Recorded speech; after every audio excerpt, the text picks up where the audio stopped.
Hi, everybody. This is Dr. Anya, and today I'd like to talk about your consumer. Consumer is important because this is who you're serving. I talked about that in the past, that part of marketing is to communicate with the consumer, is to create value for the consumer. Your job is to create value that satisfies a need. And so this is pretty basic definition, and you haven't seen my first video. I hope that you'll go back and watch it. In fact, I'll link it somewhere here on the screen for you to easily access it. So I finally promised to talk about consumer and determining who your consumer is. This is a pretty important task because if you can't figure out who your customer is, you probably will not know this customer's needs, particular needs that you are trying to fulfill. So it's a kind of a problem for you it is a clear problem for you if you are unable to determine who your customer is because you're not able to serve that customer if you don't know who he or she is. I want to tell you something special that happened to me about a week ago, maybe a little less. I was supposed to teach my class, graduate class in product innovation, to a bunch of smart engineers, but I had a speaker this time, so it was a 5-hour class. Yes, it was a 5 hours class, and this time I wasn't the one talking for 5 hours. But I had an amazing visitor who was giving a guest lecture in my class. And that wonderful person with tremendous amount of experience and brilliance was Dr. Keith McGregor from Georgia Tech. And I pulled up here on my other screen his very brief and summarized bio. So I'm going to read to you only a couple of things of that bio, and I'll link it down below so you can read it for yourself because there's way too much to read about because he is truly established and experienced entrepreneur. So to just give you a little magnitude of who he is, he has been entrepreneur for the last 3 decades, you guys, 3 decades.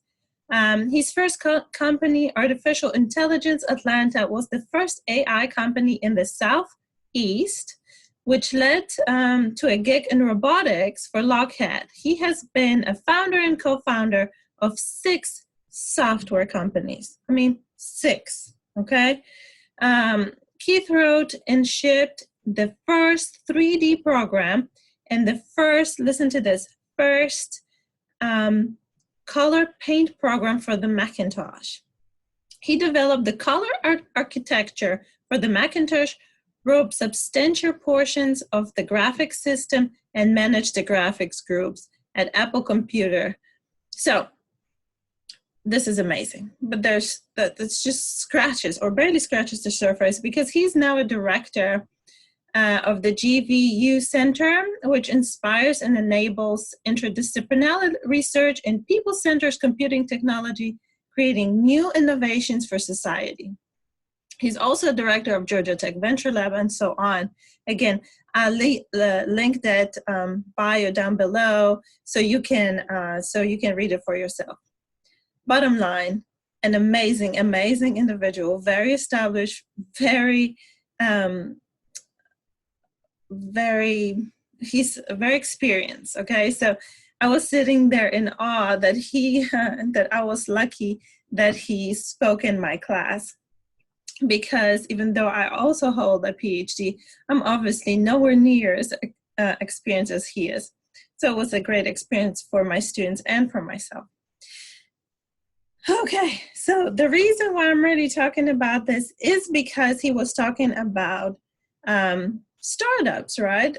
Business, talking about entrepreneurs and the process of coming up with your idea and then bringing it to life. And so one of the important elements we discussed, or he really was talking about, was consumer, okay?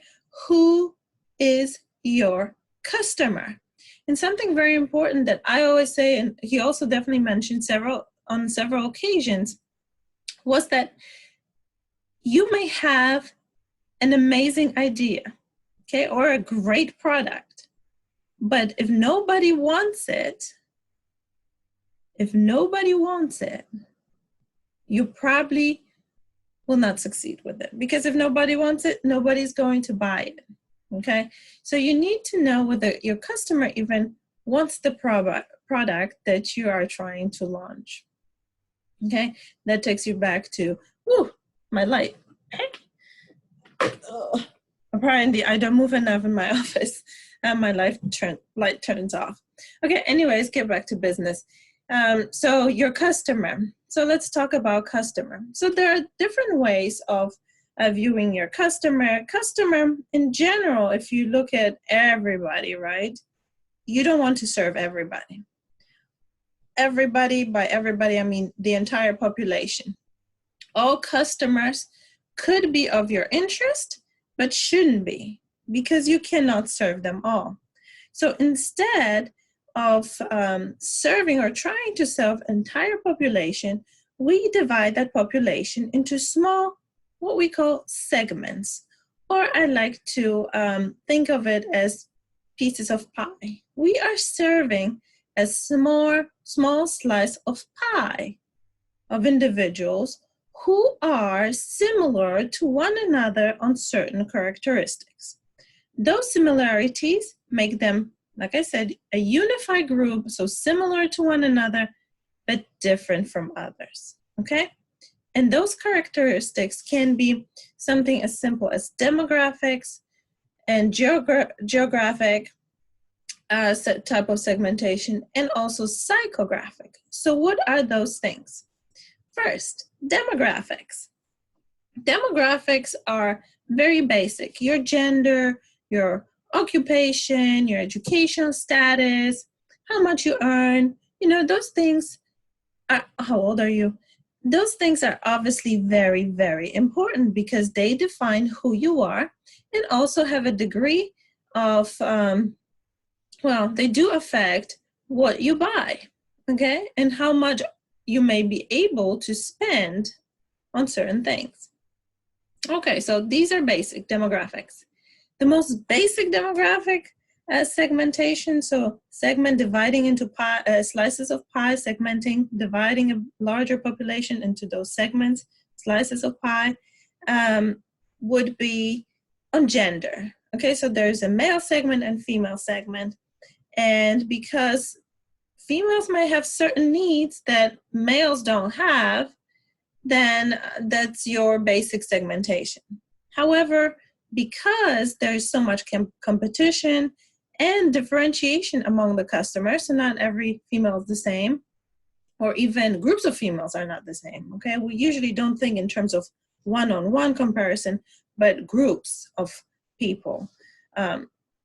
So we go much deeper.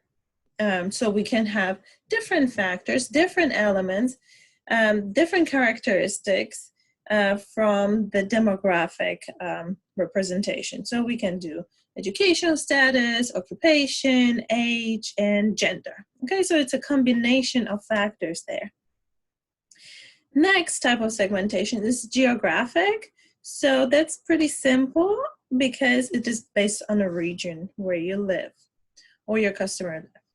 In terms of skincare and handmade soap business, or even candles, right? So there are a lot of people who sell at markets, and that's their primary area where they sell.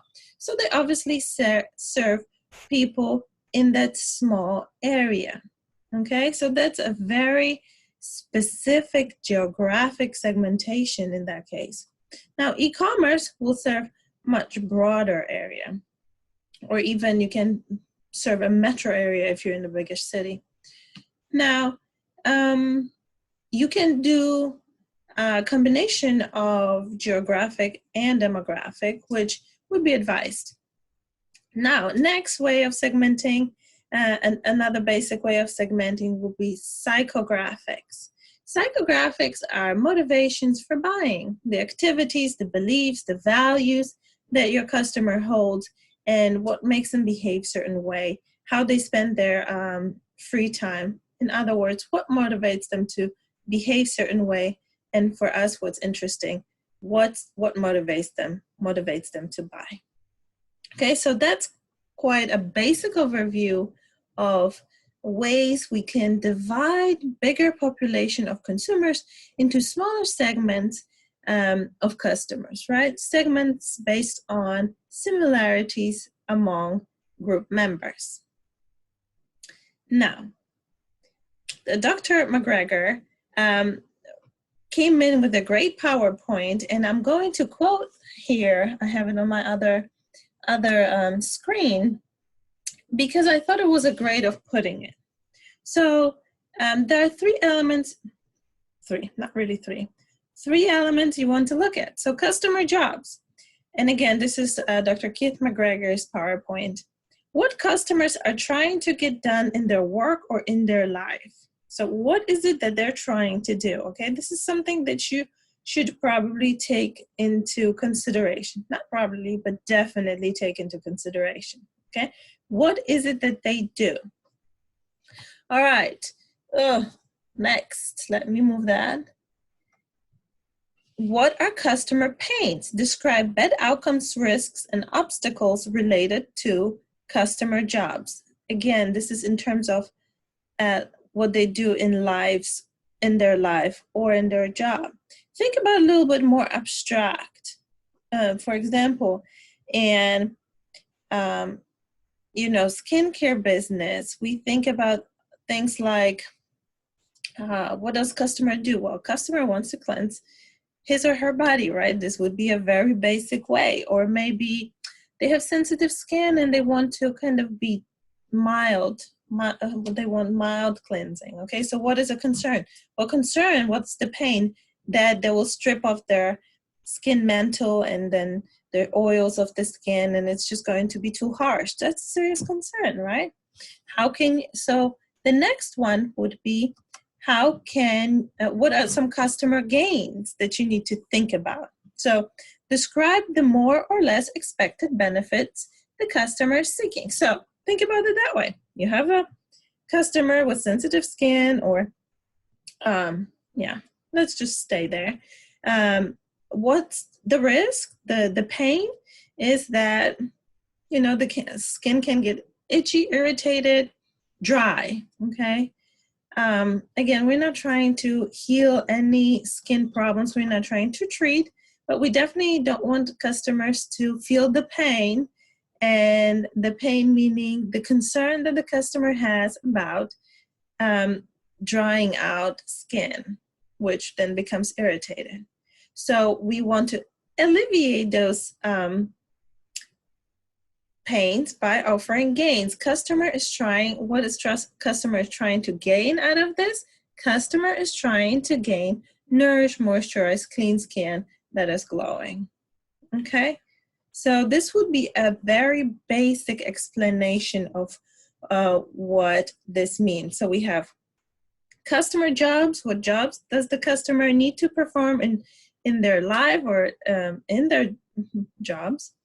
What kind of pain or risk they are maybe facing in trying to perform those jobs? And then customer gains, what are some expected benefits? See what I said? Expected benefits. If this doesn't take you to my previous video on managing expectation, then I don't know what will. So I will probably post it somewhere up top to link you to that expectation video, so you know what I'm talking about. This is where it really comes in place, how you manage customer expectations. So first you need to know who your customer is. What are some, who they are. Is it a mom of 3 kids? Maybe single mom of 3 kids, or maybe it's a working mom of 3 kids trying to maintain. Well, single mom of 3 kids can also be a working mom that is single and has 3 kids. So it sort of depends, who your customer is. Now, you don't have to be that specific. You don't have to be so specific that you narrow down your customer segment in terms of exact number of children. In most cases, it doesn't matter. In very few cases, it would. But a working mom, that is taking you closer to defining that segment. Now, if you add an age range of that mother and the children, if it matters for the product, and her income and education level, you may be getting, you may be there. But which characteristics, whether demographic, geographic, or psychographic, you will choose will always really depend on the product, okay? So sometimes it may not matter whether they have children, but more often than not, it does matter to an extent, because let me tell you from experience, mother of children or families with children, they do have to spend quite a bit of money, so that available money for things to spend, available money to spend on things is, limited. Anyways, so keep in mind who your customer is. How would you go about defining your customer? Know what the customer is doing, what motivates them to buy, and how you can manage their expectation in terms of the pains that they're trying to alleviate and gains that they're trying or they're seeking. Okay? Anyways, I was dancing around the bush there a little bit, but I hope it makes sense to everybody what it really means to segment a larger population of consumers. You can segment them based on demographics, geographics, psychographics, or a combination of those. But most importantly, you really need to know what kind of problem you're trying to solve for a customer, what kind of risks that customer is facing, and what expectation, what kind of benefits they may be seeking from that solution. So I think that's enough for one day, and I'll get into more details into this whole thing next time. So please take your time, read about Dr. Keith McGregor, an amazing person, amazing entrepreneur. If you can learn something from him, is to be brave and go big and believe in yourself, because I definitely was inspired by his presentation. Anyways, I hope this was somewhat helpful to you. If it was, give it a thumbs up, please. If it wasn't, please let me know how I can, what I can do to do better for you. And I'm sorry, sign I'm talking too much. And let me know if you have any questions. And subscribe if you want to be notified about future videos. All right, that's it for now. Have a good day, and I'll see you next time.